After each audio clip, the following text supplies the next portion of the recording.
আজ 1 এপ্রিল শেখরনগরের রাজরানী পরমারাধ্যা শ্রী শ্রী লক্ষাকালী মায়ের বাৎসরিক পূজা।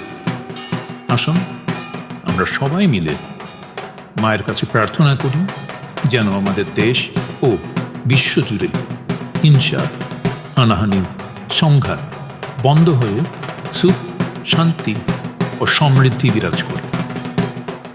বিগত বছর শেষে এই একটা দিন আমরা মায়ের স্ত্রীরূপ দর্শন করে মনের সকল কথা তাকে বলি। মাও যেন এই দিনে তার সকল ভক্তের জন্য অধীর আগ্রহ সে জেগে থাকে। 12 পূজা আসছে শেখরনগরে, আপনারাও চলে আসুন। পরিবার, পরিজন, আত্মীয় স্বজন, বন্ধু বান্ধব সবাই মিলে আপনাদের সকলের উপস্থিতিতে মায়ের পুজো অনুষ্ঠান হয়ে উঠুক আনন্দময়। জয় মা রক্ষাকালী, জয় বাবা।